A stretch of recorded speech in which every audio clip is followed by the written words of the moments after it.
इस सरकार के ऊपर बहुत बड़ा आरोप है कि बहुत धांधली चलती है। इस बार थोड़ी धांधली, 10 वर्षों की धांधली में थोड़ा परिवर्तन हुआ, तो कुछ मेरिट वाले लोग आ गए हैं, नहीं तो बिना पैसे का होता ही नहीं था। फला आदमी को जमा कीजिए और नौकरी पाइए, ये क्या सुशासन बाबू को पता नहीं है? इतनी गालियां पड़ी हैं पब्लिक से, स्टूडेंट से, चोर चोर चोर, भ्रष्ट भ्रष्ट, कि थोड़ा चेहरा बचाने के लिए कालिख पुता जो गया था थोड़ा उजला भी दिखे, इसलिए सब हुआ है, हो वही रहा है।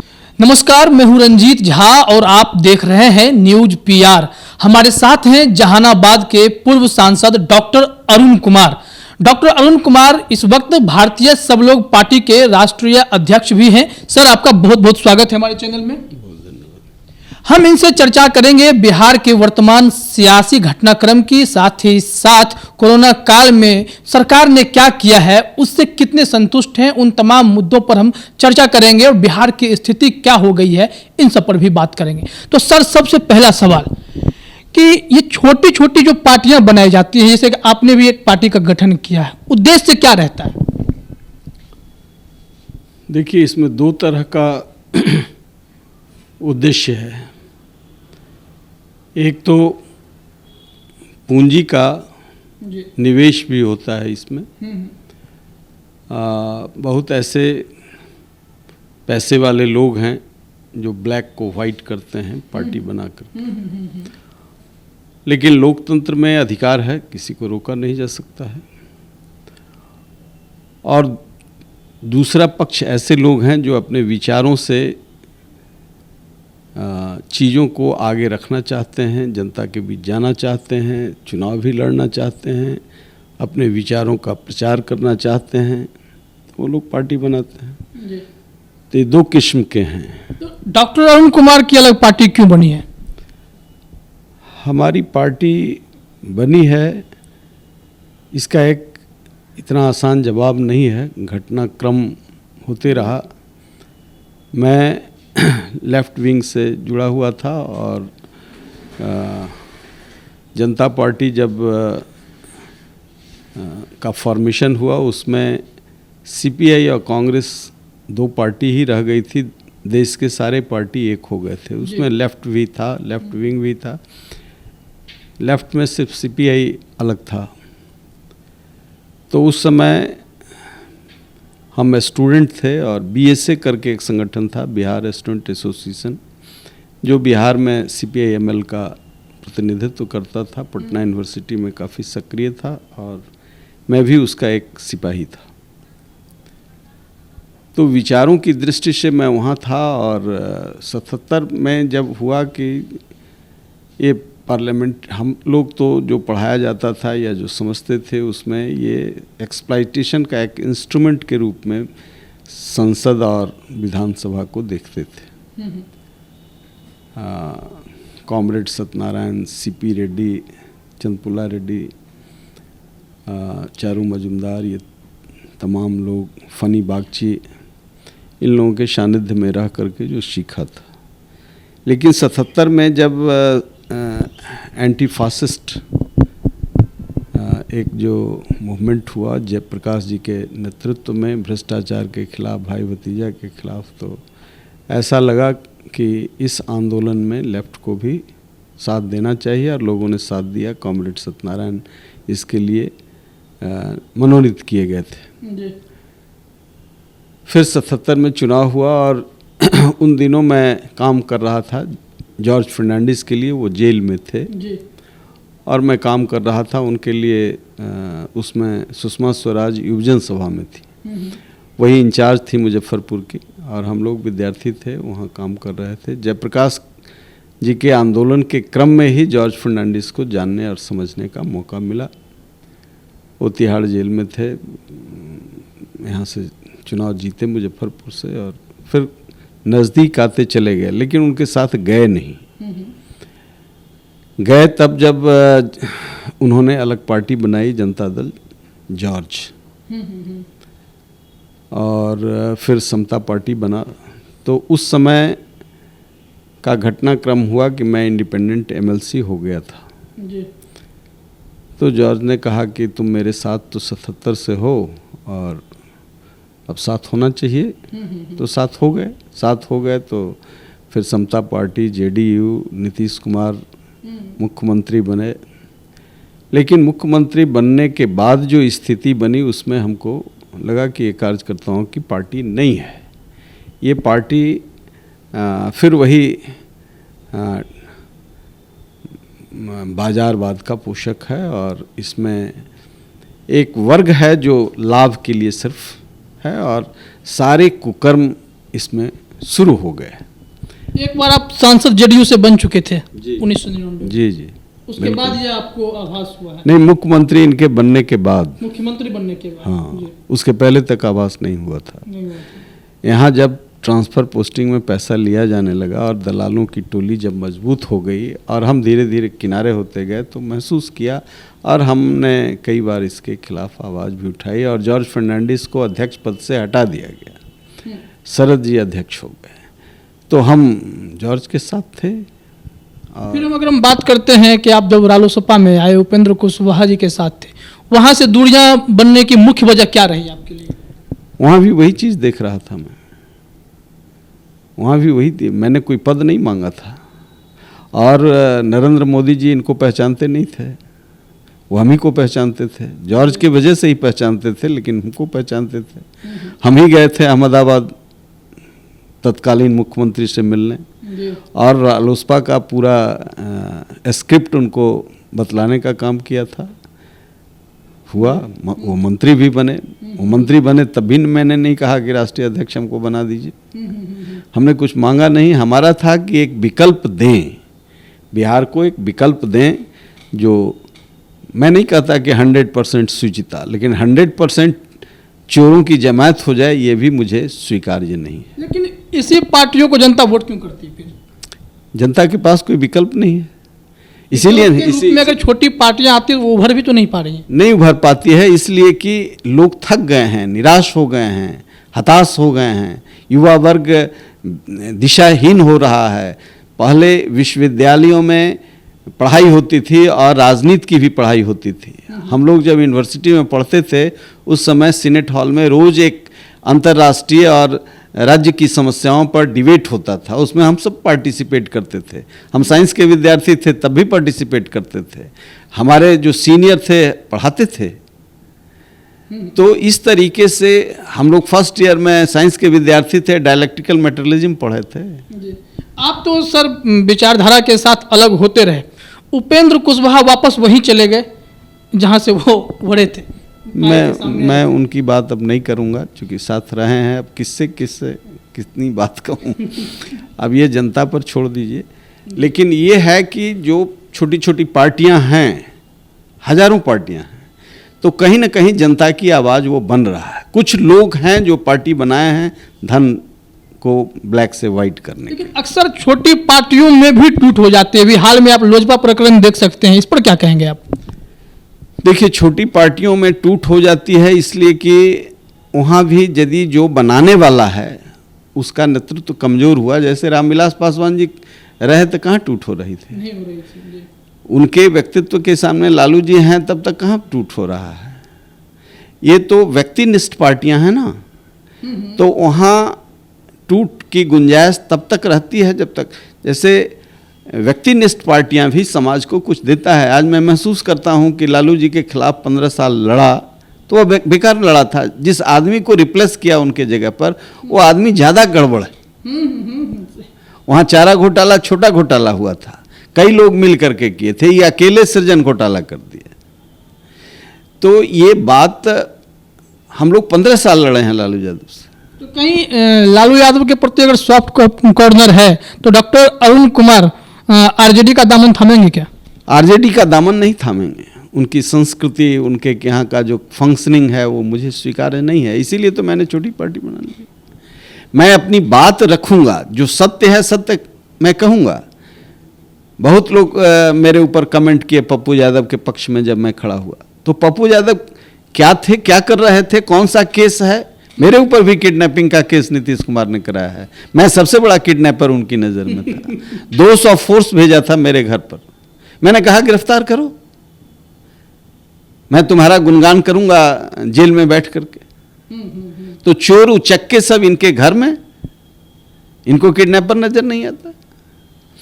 तो अन्याय के खिलाफ लड़ने के लिए, आवाज देने के लिए हमने कई प्रयोग किए जी और आज फिर मैं चिराग पासवान के साथ खड़ा हूं। जी हमको लगा कि इसमें जितने लोग थे, व्यभिचारी, कपटी, सब किनारे हो गए। कल के घटनाक्रम को देखें तो चिराग पासवान के साथ जो नेशनल काउंसिल की बैठक हुई उनकी, उसमें कई लोग शामिल हुए थे। तो फिर पशुपति पारस का यह दावा कितना दम लगता है सर आपको? आपको कैसा लगता है? मुझे तो दम नहीं लग रहा। दुनिया को नहीं लग रहा है। अब ये दम अपने भरते रहे। 9 आदमी का नेशनल काउंसिल आप भंग कर दिए और 82 में से 75 वहां दिख रहा था।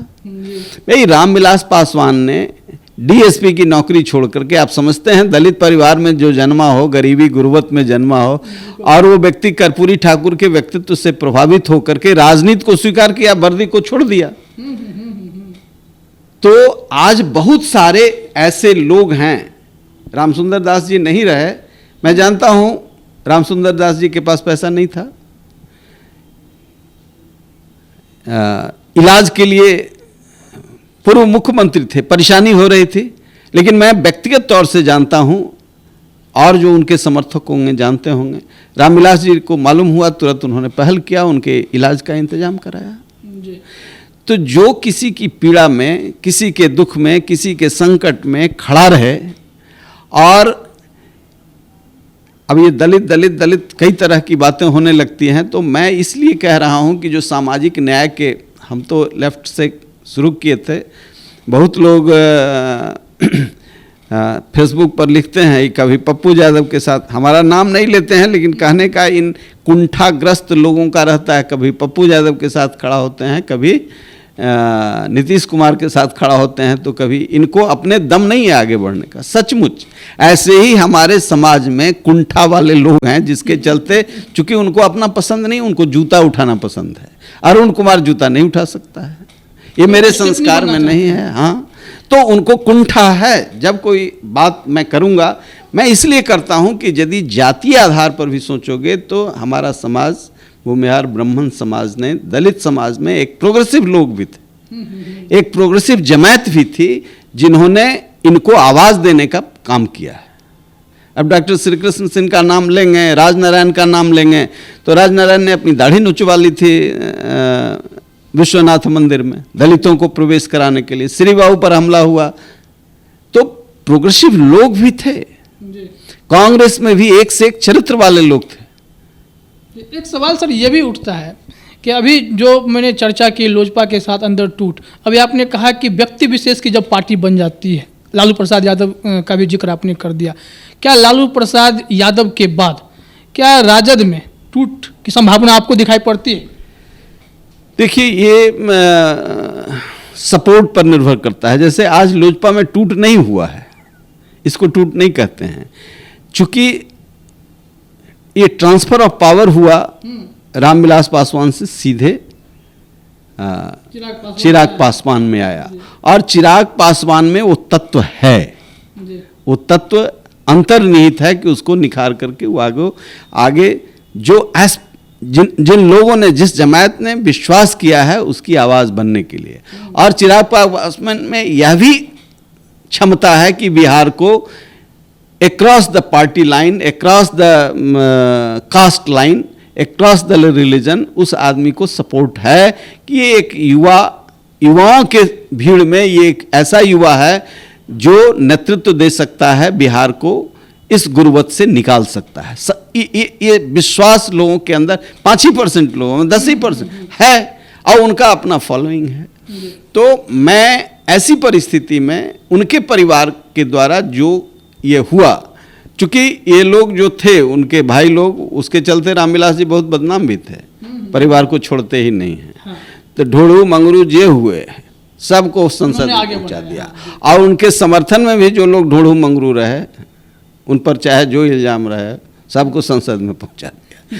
तो ऐसे लोगों को कम से कम लोकलाज होना चाहिए था कि उनके मरते हम लोगों के यहाँ एक हिंदू मैथोलॉजी में कहावत है, साल माथ लगले पर कोई काम घरों बंटवारा होता है। जी। तो आरजेडी पे क्या आप तो मिथिला के लोग हैं, जी। वहाँ तो और स्ट्रिक्ट है ये यार्ड कि कितना भी लड़ाई होगा जी। तो साल माथ लगने देगा। जो पैट्रियार्क है घर का, पार्टी का, वो नहीं है तो इस बालक से क्या लड़ना है। सही। हम लोगों ने लालू यादव से 15 साल लड़ा, तेजस्वी पर कोई कमेंट नहीं करते हैं। पीढ़ी होती है ना, दूसरी पीढ़ी देखेगी, जी। अच्छा बुरा वो समझेगा, लेकिन मुख्यमंत्री तेजस्वी हो जाएंगे, गलत करेंगे तो बोलेंगे। जी।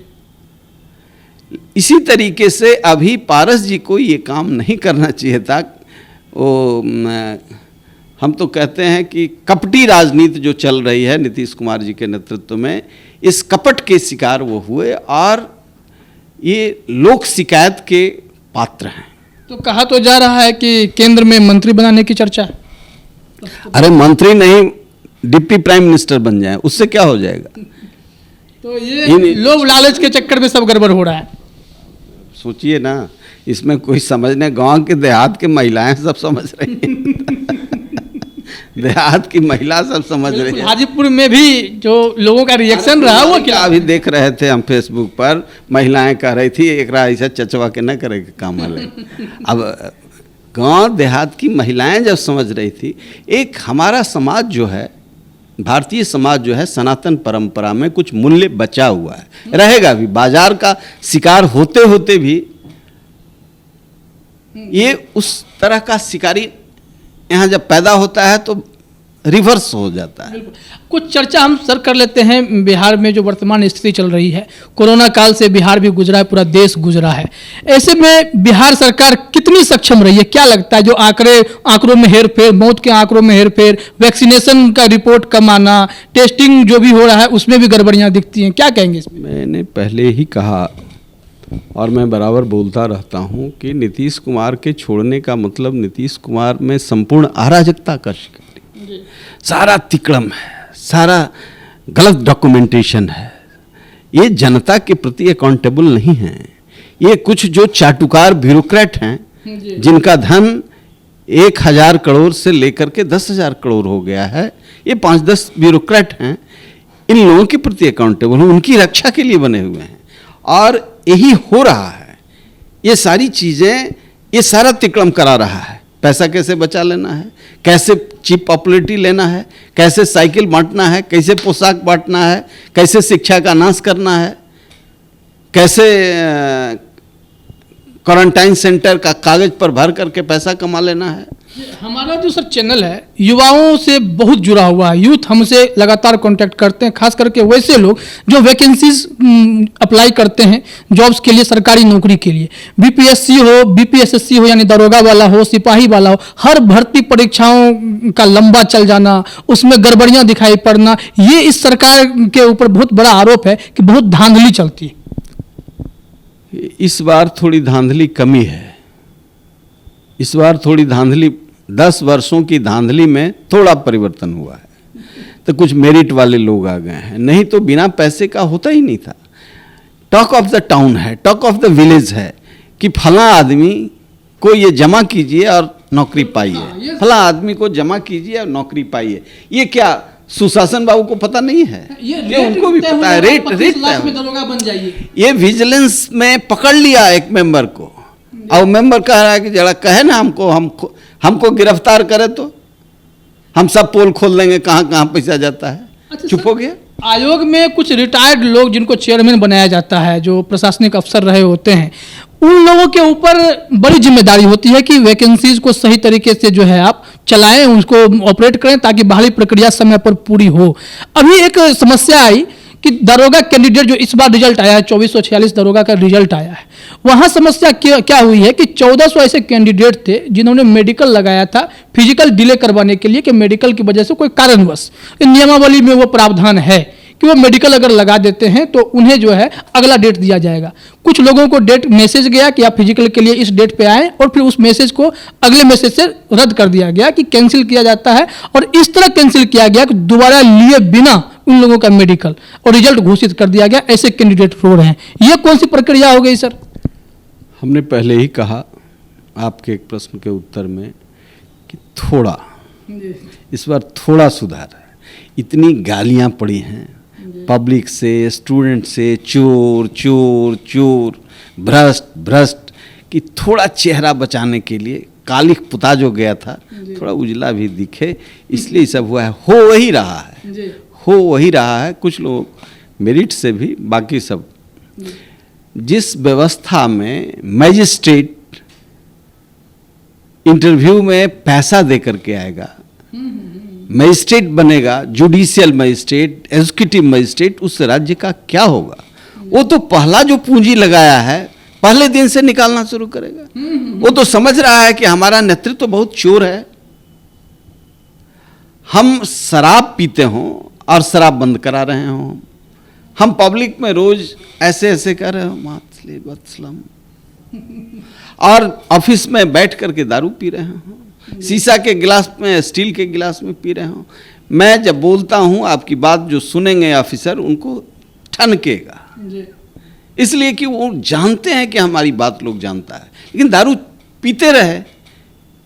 बड़ा चेन ब्यूरोक्रेट्स का दारू पीते रहा। अरे खुल कर के पियो यार, कहो नीतीश कुमार जी को कि ये बंद होने का चीज नहीं है, महात्मा बनने का चीज नहीं है। इसके लिए सोसाइटी को तैयार करना पड़ता है, और सोसाइटी को तैयार करने के लिए सम्मानित शिक्षक चाहिए, और सम्मानित शिक्षक के लिए मुख्यमंत्री से भी ज्यादा सम्मान शिक्षक को मिलना चाहिए। बात सर शिक्षक की उठी है, आप भी शिक्षा जगत से जुड़े रहे हैं, आपका भी स्कूल है।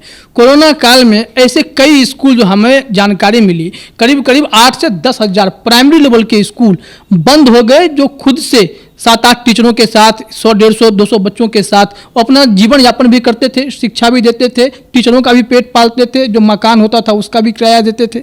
वो सब बंद हो गया, ये लोग सड़कों पे आ गए। इनके लिए सरकार कभी सोची नहीं। उनके नज़र में क्या सिर्फ वही स्कूल है जो फीस वसूल रहे? देखिए, मैं भी उस दौर से गुजर चुका हूँ। मेरा स्कूल स्थापित स्कूल हो गया, लेकिन मैं 4 कमरे के एक ये से ज्ञान भारती और देश के नामी शिक्षाविद को बुला के उद्घाटन कराया था। कर्नल सत्संगी, जिनसे मेरा पुराना रिश्ता था, उन्हीं से उद्घाटन कराया था। लोगों ने कहा कि एक दुकान ये भी खोले हैं, लेकिन इतनी मेहनत की कि वह ब्रांड बन गया। और फिर और भाई लोग देखने लगे, मैं राजनीति में चला आया। मैं उस पीड़ा को समझता हूँ। आज लोग भाषण दे देते हैं फीस नहीं लेना चाहिए, तो सरकार को तो आगे बढ़ करके उन लोगों को जो किराए के मकान पर बच्चों को दारू नहीं पिला रहे हैं, बच्चों को ज्ञान दे रहे हैं, शिक्षा का दुकान भी खोले हुए है, तो बड़ा उपकार कर रहा है समाज के लिए। एक लड़का यदि अपराधी हो जाता है तो हजारों लोगों के लिए सरदर्द बन जाता है, प्रशासन के लिए सरदर्द, और एक आदमी को इंसान बनाता है। ये 10,000 शिक्षक, 15,000 शिक्षक जो शिक्षक के रूप में खुद काम कर रहे हैं और लोगों को छोटा अमाउंट ही दे करके उनके जीविकोपार्जन का हिसाब बैठाए हुए हैं और ज्ञान की पिपासा को जिंदा रखे हुए हैं, तो ये एक बड़ा सत्कर्म है। लेकिन सरकार को फर्क नहीं पड़ता है, इसलिए कि सरकार दारू बंद करके 14,000 करोड़ रुपया का डीलिंग कर रहा है अपने चहेतों के बीच। जो सरकार के संरक्षण में है वो दारू बेच रहा है, पिला रहा है, होम डिलीवरी कर रहा है। तो गलत चीज़ों में अपनी पब्लिसिटी चमकाने के लिए, जैसे माननीय नीतीश कुमार जी ने गांधी मैदान में गांधी की मूर्ति लगी हुई थी पहले से, एक बड़ी मूर्ति, अपने पेमेंट के नहीं, अपने सैलरी के पैसे से नहीं, गरीब लोगों के टैक्स के पैसे से एक बड़ी मूर्ति गांधी का लगाया। लेकिन गांधी एक विचारधारा है, गांधी मूर्ति नहीं है। तो गांधी के विचारधारा को उसी दिन किल कर दिया। गांधी मैदान है, गांधी मैदान में एक मूर्ति है, लेकिन नीतीश कुमार जी का नाम इससे जुड़ जाए, इसी तरीके से एक किताब लिखवा दिया। सबसे बड़ा किताब सवाल- कोई लिखा, नाम इनका छप गया, बाद में क्लेम किया। बात स्कूलों के ही करते हैं तो सबसे बड़ा सवाल है कि आपने आरटीई की व्यवस्था की कि इसे 25% गरीब बच्चों को पढ़ाना है मुफ्त में, उसके पैसे सरकार देगी। वो भी पता चलता है कि 2014 का पैसा नहीं आया, 2015 का पैसा नहीं आया। भाई सरकार है, ये कितना भी गैर कानूनी काम करे तो सुशासन है। सरकार कितना भी गैर कानूनी करे, कितना भी एक्सप्लॉइटेशन करे, कितना भी गर्त में ले जाए, ये सुशासन है, जूते से चलेगा। आखिरी सवाल सर, डॉक्टर अरुण कुमार जो जहानाबाद के लिए इतना काम भी किए हैं, पूर्व सांसद वहां के रहे हैं, आगे राजनीति में क्या देख रहे हैं, क्या अवसर देखते हैं? देखिए, प्रकृति भी कुछ ऑपरेशन करती है। जब आदमी थक जाता है, निराश हो जाता है, तो प्रकृति ऑपरेशन कर देती है। ये जो लोजपा की घटना है, ये एक ऑपरेशन है और मैं चिराग में बड़ी संभावना देख रहा हूँ। हो सकता है बड़े परिवर्तन का एक नायक बन जाए। तो ये थे हमारे साथ जहानाबाद के पूर्व सांसद डॉक्टर अरुण कुमार। इनसे हमने तमाम सवालों के जवाब लिए जो आपसे जुड़े हुए थे, बिहार की सियासत से जुड़े हुए थे, बिहार के आम लोगों से जुड़े हुए थे। फिर इसी कड़ी में किसी और शख्सियत के साथ मुलाकात करेंगे, उनसे चर्चा करेंगे और आप तक हम बात पहुंचाएंगे, आपकी बात भी रखेंगे। न्यूज पीआर में फिलहाल इतना ही। बाकी खबरों के लिए आप बने रहिए हमारे साथ। आपका बहुत बहुत धन्यवाद। धन्यवाद सर। धन्यवाद।